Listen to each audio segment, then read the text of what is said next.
Les appels de Dieu sont-ils moins entendus aujourd'hui qu'autrefois? Je ne pense pas. Dieu appelle toujours avec la même largesse. Il s'agit aujourd'hui d'être à l'écoute de Dieu. Il s'agit surtout d'aider ceux que le Seigneur invite à percevoir son appel, de les aider à y répondre avec générosité. Est-ce l'affaire de quelques spécialistes ou de quelques recruteurs professionnels? Cette responsabilité ne serait-elle pas plutôt celle de chacun d'entre nous?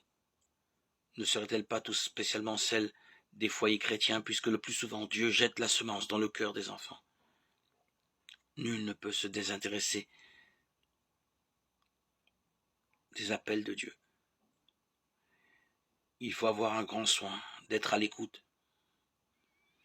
Ainsi, nous serons encouragés à demeurer fermes dans la parole, à accomplir notre responsabilité, notre devoir de chrétien, en étant à l'écoute. Dieu nous parle, Dieu nous appelle. Il n'a pas changé. Il est l'alpha et l'oméga.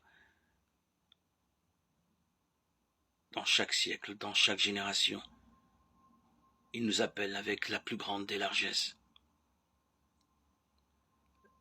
Les désirs de ce monde, les plaisirs et les attractions de ce monde étouffent la parole en nous, obscurcissent l'Esprit Saint que nous avons reçu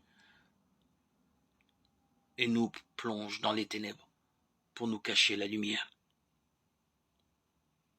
Soyons-y attentifs, l'appel de Dieu est chaque jour renouvelé.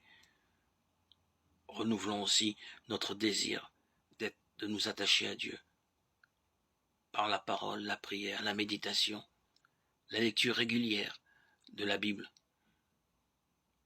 qui est le lien le plus fort, le plus puissant pour rester unis à Dieu. Ne lisons pas la Bible à la va-vite, car elle ne nous apportera rien. Prenons le temps de la lire, de la méditer, de l'ingurgiter. Elle travaillera en nous. La parole est vie, la parole est vivante. Dieu est vivant. Il nous a ressuscités par notre baptême. Il a ressuscité notre vie. Il régénérera jour après jour nos désirs et notre aspiration à le suivre.